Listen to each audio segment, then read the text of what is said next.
here at Lowe's Motor Speedway. Time for a Visa race break.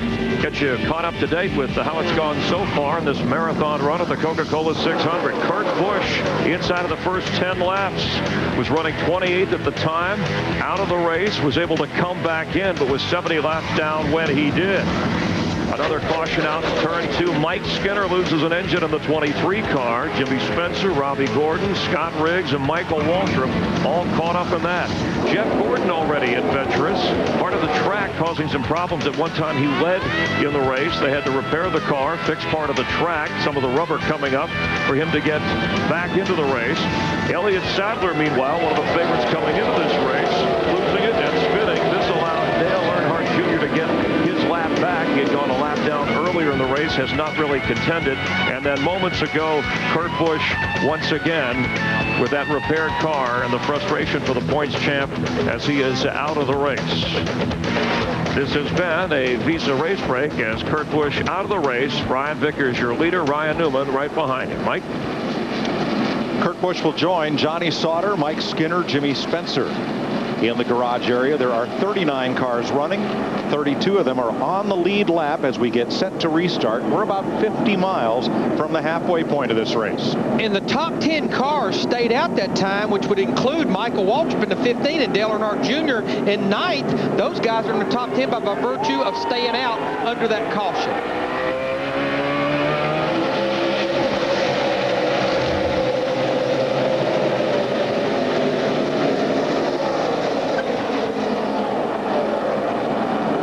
Vickers gets a good jump off turn 2. Greg Biffle, the third place car, seemed to have held up the pack just a bit there between 1 and 2. Yeah, he couldn't get off at 2 over there at all. I don't know if he had a problem, but it's going now. Talking about the 16 car of Biffle. Could have gotten held up by one of those lap cars. Riding with Jeff Burton a lap down there. And Kyle Busch trying to fight his way through traffic, Dick, but right now he's in 13th. And he did not get all he wanted on that last pit stop, Mike. He has told the crew he's hungry. He wants something to eat. They suggested some sort of a protein drink, and he's talking about really maybe a hot dog, something to make him feel a little bit better out there. Now, Mike, one of the things that you got to realize about this race, kid run 300 miles last night, drove his heart out last night. Here he is, he's got to run 600 miles tonight. Easy to dehydrate, easy to really get tired. Of all the athlete fitness regimens I've ever read, hot dog wasn't on any of those lists. No. But if that's what he wants, that's probably what he'll get. Well, I asked for a goodie one time. I was talking about a goodie headache powder, and they gave me a Pop-Tart, so see how it works out for him. Jimmy Johnson on the bottom in 48. Tony Stewart and Mark Martin and Ricky Rudd trying to come back up through, along with Travis Kvapil in that bright yellow Kodak car. And all these are cars that made pit stops on that last caution, put them back in the pack.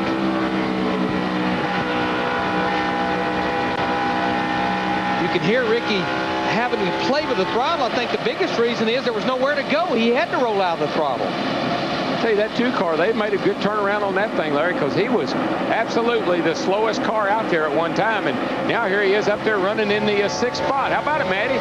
DW, Larry Carter told me last year they started the car on the loose side. They got a lap down early and could never recover. They started tonight on the tight side, then they pulled a spring rubber, and then they put a spring rubber in the right rear, then the car went bad loose, and they spent the entire evening trying to recover. You could see how he's moved his way back up. Lap 171 up to 6. They feel like they have the car where they need it balance-wise. You see a lot of congestion there with a 45 and Junior. Well, Junior got himself in a bad spot. He got stuck in the middle in turn 2. Cars streamed by on either side because he got boxed in behind Kyle Petty. Kyle Petty got one that's in trouble. Got stuck on the bottom, and Junior just lost 9 spots by trying to be careful. Kyle Petty was just all over. I think he may have a problem with his car. Watch this, Darrell, in turns 1 and 2.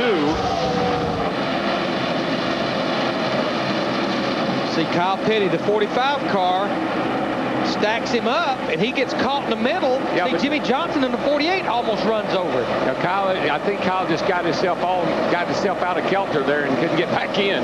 But how we made it through that lap without having a caution is a miracle. 14th place. These are two of the drivers who likely will be fighting for the win at the end of 600 miles. Stewart and Johnson. And they're on the agenda pretty much every time the caution comes out for the most part. They're coming to pit road. They're doing 4 tires. They're staying on that agenda right now here early in the race.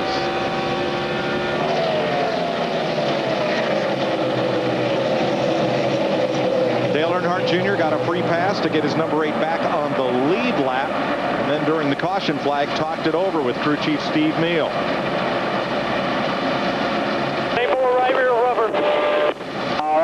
These are your best laps right here, June. Doing good. I mean, I'm not trying to change your opinion. You just tell me what you want to do, and we'll do it. But the last couple changes have been right rear, and they've been working.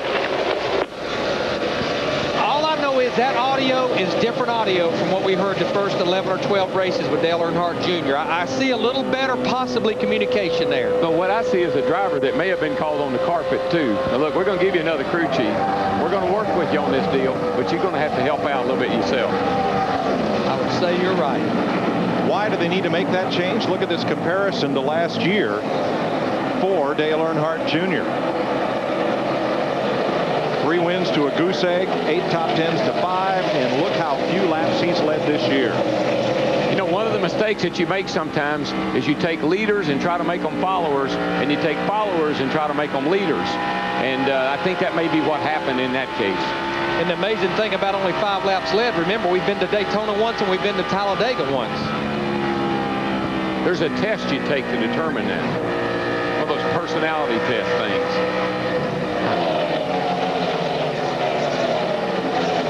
Larry and DW, as you watch the 8-car Dale Earnhardt Jr. make his way around this racetrack, looking like he's made some significant gains since the start of the race.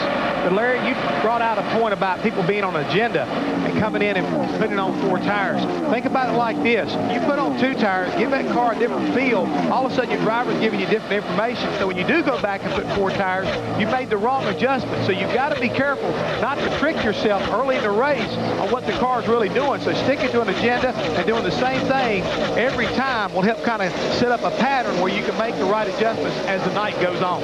Yeah, there's no question. This is one of those racetracks where if you just change 2 right side tires, the car may still be fast, but it will drive a little bit different.